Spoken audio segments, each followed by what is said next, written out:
Un petit garçon noir pointe du doigt un milliardaire au tribunal. Ses propos stupéfient tout le monde. Le palais de justice se dressait tel une monstrueuse forteresse de pierre et d'acier, ses hauts piliers projetant d'épaisses ombres sur le trottoir animé en contrebas, où les journalistes grouillaient comme des fourmis frénétiques. Les caméras clignotaient, les microphones tendus comme des griffes avides, et les voix se chevauchaient dans une cacophonie de questions hurlées, de spéculations et de mises à jour précipitées, transmises en direct à des millions de personnes. L'air lui-même semblait chargé de tension, un mélange humide de sueur, de fumée de cigarettes et d'adrénaline flottant dans la presse, tel un brouillard invisible. Les policiers se tenaient au garde-à-vous près de l'entrée, le visage sculpté dans la pierre, le regard perçant et vigilant, filtrant le flot de badauds et de journalistes pour en faire un semblant d'ordre. Au-delà du seuil du palais de justice, le chaos du monde extérieur se transformait en un bourdonnement tendu. Les couloirs aux murs de marbre brillaient d'un éclat stérile, leur surface polie reflétant le lent cortège de personnes se déplaçant avec une gravité réservée aux lieux où des vies pouvaient être irrévocablement bouleversées. L'écho des pas précipités et des conversations saccadées résonnait dans les couloirs étroits, engloutis par le silence pesant qui semblait planer hors de portée de voix. Dans la salle d'audience, l'atmosphère était étouffante. La climatisation gémissait sous la pression de la salle surpeuplée, son faible vrombissement offrant un pitoyable répit face à la chaleur accablante générée par les corps serrés les uns contre les autres. Des rangées de bancs en bois peinaient sous le poids des journalistes, des spectateurs et des officiels qui avaient tant bien que mal réussi à obtenir une place convoitée au procès de la décennie. Les caméras étaient interdites, mais cela ne suffisait guère à calmer l'énergie fébrile qui régnait dans la salle. Après tout, cette affaire était plus qu'une simple procédure judiciaire. C'était un spectacle, destiné à être télévisé, décortiqué et débattu par la nation. Victor Hensley ajusta sa cravate avec un calme qui trahissait l'intensité de ses pensées. Avocat chevronné, dont la réputation de précision dans les complexités juridiques lui avait valu une réputation formidable, Hensley abordait son travail comme un chirurgien aborde la table d'opération, avec une maîtrise méticuleuse et un engagement indéfectible envers le résultat souhaité. Son intelligence vive n'avait d'égal que son pragmatisme impitoyable, une combinaison qui lui avait été utile dans d'innombrables affaires très médiatisées. Il était l'homme vers lequel les puissants se tournaient lorsque les enjeux étaient trop importants pour qu'ils échouent. Et cette affaire, la défense de Nathaniel Brooks, représentait peut-être le défi le plus important de sa carrière. Brooks n'était pas un client ordinaire. Le milliardaire philanthrope avait passé des années à cultiver une image publique impeccable, ses fondations caritatives s'étendant sur tous les continents, son nom gravé sur des hôpitaux, des centres de recherche et des monuments culturels. C'était un homme dont l'influence s'infiltrait jusqu'aux plus hautes sphères du pouvoir, ses relations étant profondes et étendues parmi les hauts fonctionnaires et les hommes d'affaires. On disait que Nathaniel Brooks pouvait compter sur les faveurs d'hommes qui façonnaient l'économie, rédigeaient les lois et dictaient la politique étrangère. C'était un homme qui n'était pas fait pour être touché par le scandale. Et pourtant, il était là, assis à côté de Hensley à la table de la défense, une expression sereine gravée sur son visage ciselé. Son calme était presque surnaturel, comme s'il vivait dans un monde séparé du bruit et de la surveillance qui pesait sur lui. Il dégageait une autorité tranquille, celle née non seulement de la richesse, mais aussi d'une vie passée à exercer le pouvoir. Son costume impeccablement coupé, confectionné dans les plus beaux tissus disponibles, était un symbole de sa richesse et de son influence. Un rappel subtil à tous ceux présents que Nathaniel Brooks n'était pas un homme à contrarier. Son sang-froid était une forteresse, et Hensley entendait bien le conserver. De l'autre côté de la salle, l'équipe de l'accusation avançait avec la ferveur de limier en quête d'une piste. Leurs préparatifs étaient minutieusement méticuleux, chaque document scruté, chaque argument peaufiné au millimètre près. Ils étaient déterminés à faire de Brooks un exemple, à briser l'illusion de son intouchabilité et à mettre à nu les ténèbres qui se cachaient sous son vernis poli. Leur procureur principal, une femme implacable dont la réputation de démanteler les puissants n'était surpassée que par l'habileté de Hensley à les protéger, jetait des regards furtifs vers la défense. Mais malgré tout le drame des forces opposées, le véritable spectacle eut lieu lorsque le garçon fut introduit dans la pièce. Jason Carter, âgé de 9 ans seulement, franchit les portes, flanqué d'officiers dont l'expression sévère trahissait le poids que cet enfant portait.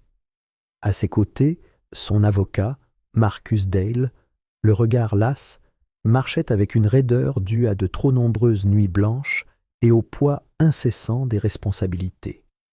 La silhouette menue de Jason semblait engloutie par le costume trop grand qu'il portait, le tissu mal ajusté se froissant maladroitement autour de ses fines épaules. Ses yeux sombres scrutaient la pièce avec une terreur prudente, son regard vacillant sur des visages qui le fixaient avec curiosité, pitié et faim. Il y avait quelque chose de profondément troublant dans la présence du garçon, comme s'il avait été forcé d'évoluer dans un monde où l'enfance n'avait pas sa place. Les murmures s'amplifièrent, un grondement sourd de spéculation et de fascination morbide. Tout le monde avait entendu les rumeurs. Il s'était produit quelque chose d'innommable, quelque chose que l'équipe juridique de Nathaniel Brooks cherchait désespérément à étouffer sous des détails techniques et des arrangements secrets. Personne ne connaissait vraiment les détails, pas encore. Mais les accusations à elles seules suffisaient à transformer la salle d'audience en une véritable cocotte-minute. Le témoignage du garçon était crucial, la pierre angulaire sur laquelle reposait toute l'affaire. Malgré son âge, les mots de Jason avaient une force qui démentait son apparence fragile, une force née non de l'autorité ou de la richesse, mais de la vérité. Brute, sans filtre, et capable de percer les couches de tromperie sur lesquelles l'empire de Brooks avait été bâti. Et c'était la terreur qui rongeait le calme soigneusement construit de Hensley. Malgré toute son habileté, toute son expérience, Hensley savait que la bataille qui l'attendait était sans précédent. Les preuves pouvaient être contestées, les témoins discrédités et les récits remaniés. Mais le témoignage d'un enfant, délivré d'une voix vierge de la corruption des adultes, était une arme qu'il n'était pas certain de pouvoir détourner. Un silence tendu s'installa dans la salle à l'arrivée du juge, son marteau s'abattant comme une guillotine. Le procès allait commencer, et tous les regards étaient braqués sur l'enfant. Le spectacle n'était plus seulement une procédure judiciaire. C'était un creuset où les réputations se forgeraient, ou se détruiraient, où l'innocence et la culpabilité seraient scrutées, non seulement par la loi, mais aussi par le jugement d'une nation avide de justice et de tragédie. Les débats commencèrent avec une formalité presque mécanique, comme si la salle d'audience elle-même s'était habituée à servir de théâtre à des luttes d'influence et de rhétorique. La voix du juge tranchait les murmures comme un couteau émoussé, son expression affichant la résignation lasse d'un homme qui avait vu trop de spectacles grandiloquents et de gestes de justice creux. Marcus Dale se leva de son siège avec un calme délibéré qui suggérait qu'il avait répété ce moment d'innombrables fois. Ses doigts tremblaient à peine, tandis qu'il ajustait ses papiers, la tension de ses nuits blanches se lisant au creux de ses yeux et à la crispation de sa mâchoire. C'était l'occasion pour lui de percer le brouillard de pouvoir et de richesse qui s'accrochait à Nathaniel Brooks comme un bouclier impénétrable. Alors que Marcus s'adressait au tribunal, sa voix se stabilisa, offrant un équilibre entre compassion et conviction.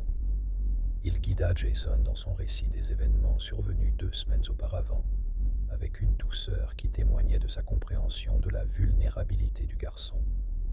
La petite silhouette de Jason paraissait encore plus fragile à la barre des témoins, ses jambes pendant à quelques centimètres du sol.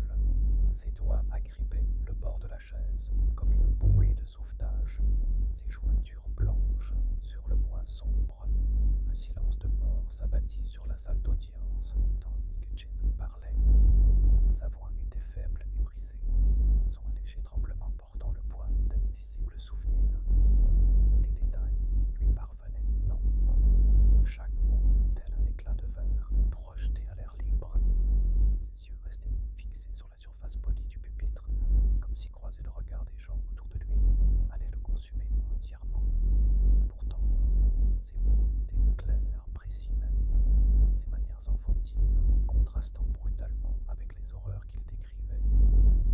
Chaque phrase semblait creuser un fossé plus profond dans le calme de façade que Nathaniel Brooks projetait.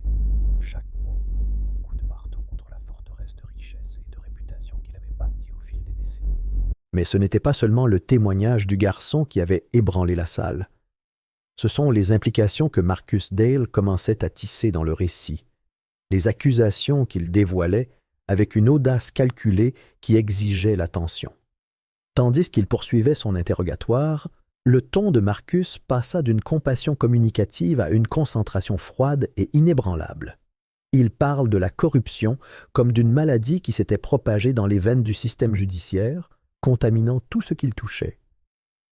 Il évoqua l'ingérence de politiciens de haut rang, de juges dont la loyauté s'était achetée et vendue comme des marchandises, et d'hommes d'affaires puissants dont l'influence s'étendait jusqu'aux institutions mêmes censées protéger les innocents. Les insinuations de Marcus dressaient le portrait d'un système judiciaire manipulé et perverti au service des intérêts de l'élite.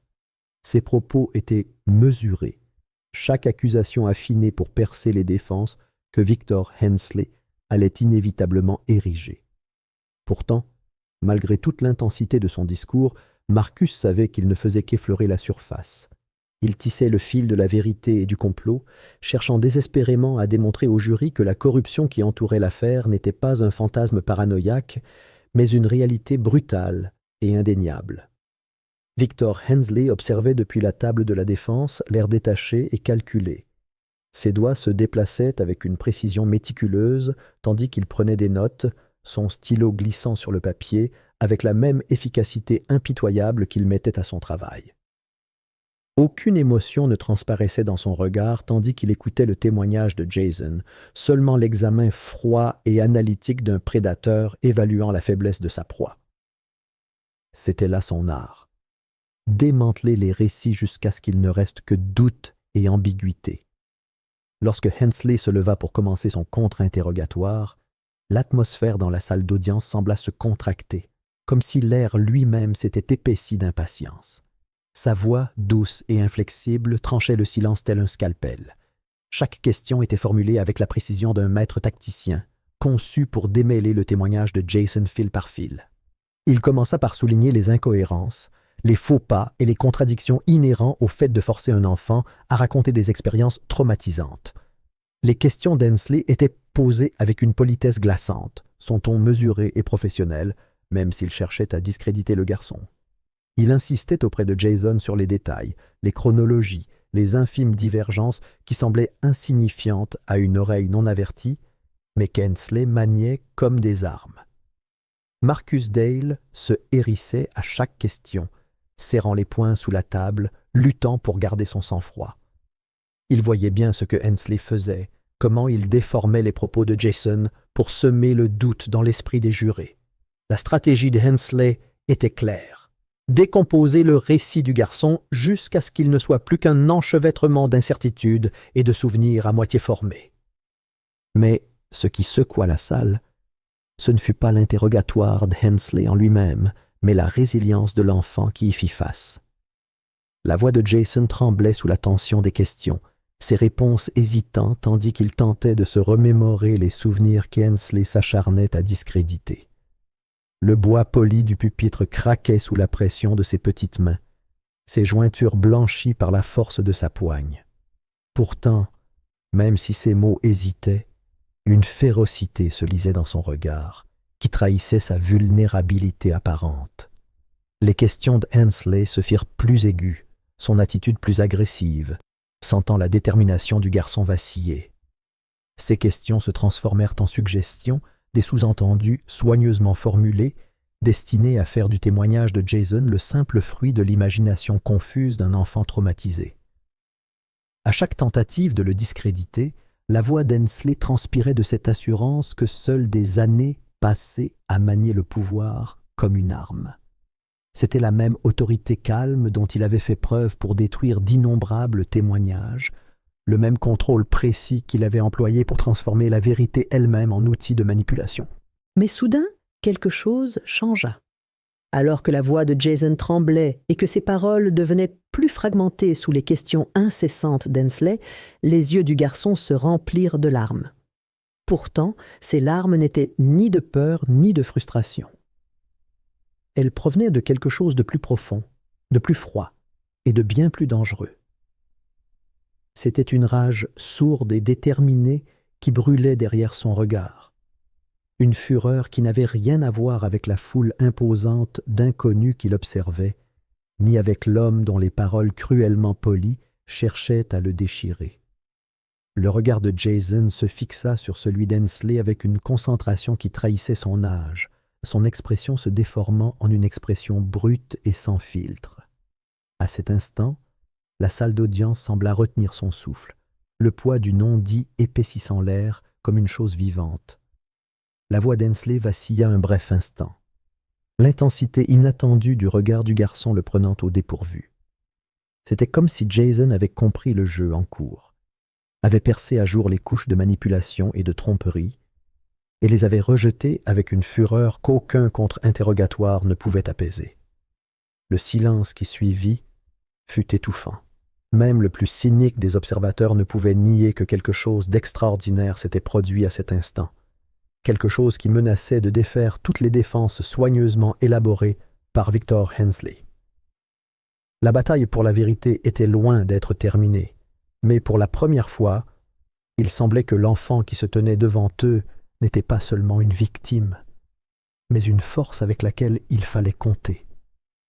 L'atmosphère dans la salle d'audience était devenue visqueuse, épaissie par la tension croissante qui s'enroulait comme un serpent autour de la foule rassemblée. Tous les regards étaient rivés sur Jason, sa petite silhouette éclipsée par l'imposante barre des témoins qui ressemblait plus à une prison qu'à une tribune pour la vérité. La posture de Victor Hensley était un exemple d'intimidation calculée.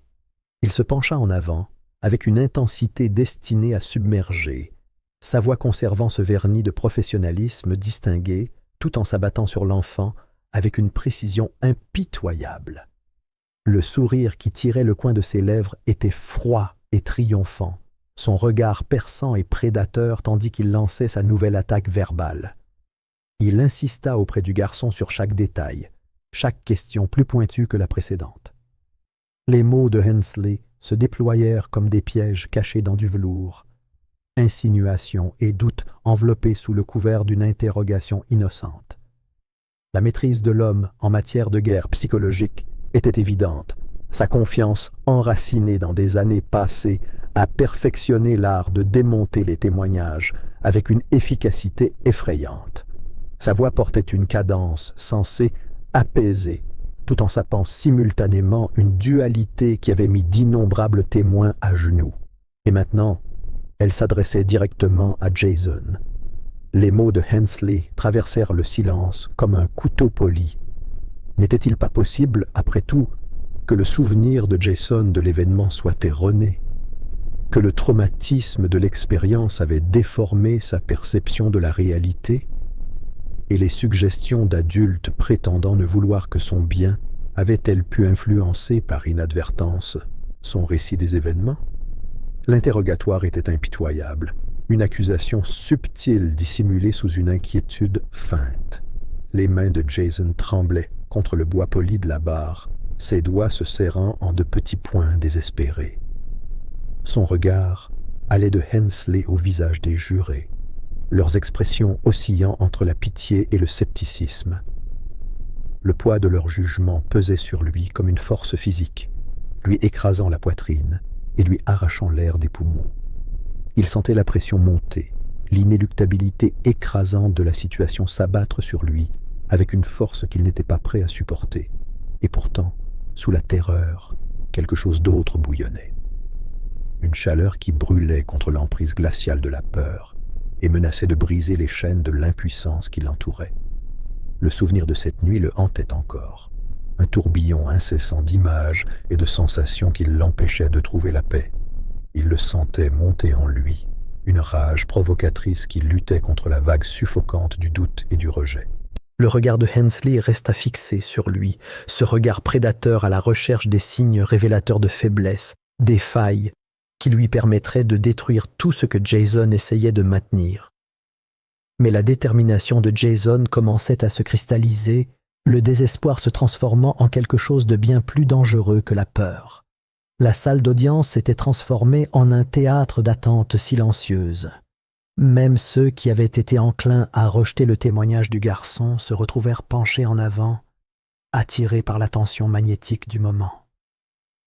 Les fines épaules de Jason se redressèrent, sa colonne vertébrale s'alignant avec une détermination qui trahissait son âge. Son regard balaya la pièce, non plus en quête de réconfort, mais de toute autre chose. Son regard se posa finalement sur Nathaniel Brooks, l'homme dont l'expression sereine n'avait guère changé tout au long du procès. Brooks resta assis, la posture d'un homme confiant dans l'inéluctabilité de son propre triomphe. Ses yeux brillaient d'un amusement presque désinvolte, celui d'un homme dont la richesse et l'influence l'avaient trop longtemps préservé des conséquences. L'espace d'un bref instant, leurs regards se croisèrent. Le regard de Jason était impassible, empli d'une fureur qui semblait presque étrangère à quelqu'un d'aussi jeune. Le masque d'indifférence que Brooks arborait vacilla, son expression tremblotant d'une lueur qui pouvait être de l'irritation ou peut-être la plus infime trace d'inquiétude sincère. La voix de Jason émergea du silence étouffant, tremblante mais ferme, le frémissement de la jeunesse renforcé par la crudité de son émotion. Ces mots n'étaient pas criés, et ils n'avaient pas le ton hystérique d'un enfant accablé par la peur. Au contraire, ils sortaient avec une clarté qui transperçait l'atmosphère oppressante de la salle d'audience comme du verre brisé. Ils parlaient de mensonges, de tromperies enveloppées de façades soigneusement construites pour obscurcir la vérité. Il dénonça l'hypocrisie qui drapait les débats tel un linceul funéraire, les tentatives éhontées de le discréditer, simplement parce qu'il était un enfant osant s'exprimer contre un homme au pouvoir inimaginable.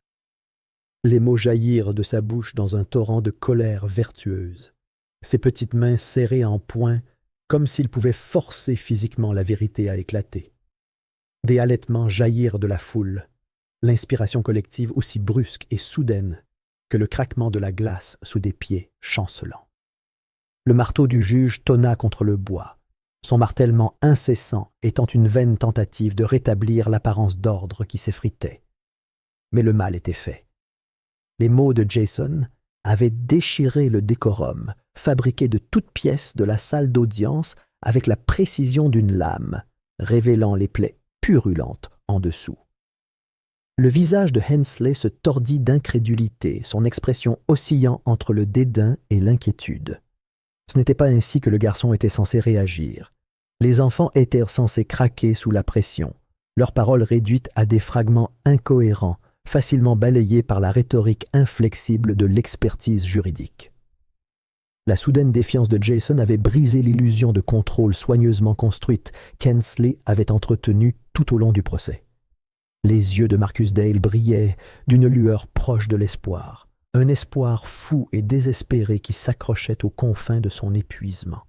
Ses doigts tambourinaient sur la table, une habitude nerveuse qui s'accentuait de jour en jour. Mais à présent, la tension dans ses épaules se relâchait légèrement, sa posture se redressant lorsqu'il prenait conscience de l'ampleur de ce qui venait de se produire. Le doigt de Jason restait pointé vers Nathaniel Brooks, son geste empreint d'une certitude provocante, qu'aucune richesse ni influence ne pouvait amoindrir. Ces paroles l'avaient transformé, d'enfant fragile et terrifié, en quelque chose de bien plus redoutable, une voix qui refusait de se taire, une présence qui exigeait d'être reconnue. L'expression de Brooks était pétrifiée, son sang-froid soigneusement préservé mis à rude épreuve par la force inattendue de l'accusation de Jason. Ses doigts se crispèrent sur l'accoudoir de son fauteuil, ses jointures pâles sur le cuir somptueux. La température de la pièce sembla chuter, l'air lourd de la conscience tacite que cet instant avait irrémédiablement changé le cours du procès. Alors même que le juge continuait de marteler son marteau, exigeant l'ordre avec un désespoir croissant, la vérité restait en suspens. Elle flottait là, telle une créature vivante, brute et indéniable, impossible à ignorer. Les mots de Jason avaient transpercé les défenses de ceux qui cherchaient à enterrer la vérité sous une montagne de manœuvres juridiques et de corruption, Et si la bataille était loin d'être terminée, il était clair pour tous que quelque chose de fondamental avait changé. Les retombées de l'accusation de Jason se répandirent comme une traînée de poudre, un brasier implacable consumant les mensonges et les tromperies qui avaient protégé les puissants pendant des années. Les journalistes d'investigation, enhardis par le courage inébranlable de l'enfant, commencèrent à percer le secret, déterrant des documents accablants, des témoignages fuités et des dossiers financiers qui dressaient un portrait effrayant de la corruption. Les révélations étaient stupéfiantes, preuves de juges corrompus, de témoins contraints et de machinations judiciaires orchestrées pour protéger non seulement Nathaniel Brooks, mais tout un réseau de personnalités influentes. L'ampleur du scandale dépassait largement celle d'un seul homme. Il révélait un système pourri de l'intérieur, profondément enraciné dans les plus hautes sphères du pouvoir. L'indignation publique s'amplifia. Une vague de fureur et de trahison transforma le palais de justice en champ de bataille médiatique. Les politiciens qui avaient autrefois flatté Brooks s'empressèrent de rompre leurs liens, leurs alliances se fracturant sous le poids des preuves irréfutables. La façade méticuleusement bâtie de Victor Hensley commença à se fissurer. Son assurance autrefois inébranlable vacilla, ses efforts pour sauver l'affaire ne faisant qu'incriminer davantage son client. Sa rhétorique policée, autrefois si redoutable, sonnait désormais creux face à une vérité indéniable. Pendant ce temps, Marcus Dale poursuivait son chemin avec la détermination inébranlable d'un homme qui n'avait plus rien à perdre. Sa voix se faisait plus forte à chaque révélation, ses arguments s'affûtant à la certitude qu'il ne menait plus un combat désespéré. La vérité était devenue une arme, qu'il maniait avec une fureur vertueuse, qui refusait de se taire. Le verdict tomba avec une certitude rapide et écrasante. Les paroles du juge résonnèrent dans la salle d'audience avec une solennité définitive qui ne laissait place à aucun doute. L'empire d'influence de Nathaniel Brooks s'effondra sous lui. Les fondations du pouvoir qu'il avait bâti pendant des décennies étant désormais réduites en ruines. La foule à l'extérieur rugit d'approbation, ses acclamations se mêlant aux murmures incrédules de ceux qui avaient autrefois cru Brooks intouchable. Alors que la foule de spectateurs et de journalistes s'éloignait du palais de justice, Marcus posa une main réconfortante sur l'épaule de Jason. Le regard du garçon resta distant, ses yeux sombres toujours hantés par l'épreuve, mais il y avait en eux quelque chose de triomphant, une lueur de justification que personne ne pouvait lui ravir.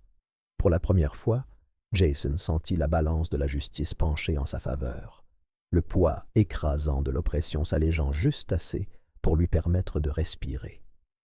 Mais alors même qu'il descendait les marches du tribunal, Marcus savait que la bataille était loin d'être terminée. La corruption révélée par Jason n'était qu'un début, la première faille dans une forteresse bâtie sur le mensonge. La question n'était plus de savoir si justice serait rendue, mais si le système lui-même pouvait être racheté. Et tandis qu'ils avançaient dans le flash aveuglant des caméras et la cacophonie des questions hurlées, l'homme et l'enfant comprirent que leur combat ne faisait que commencer.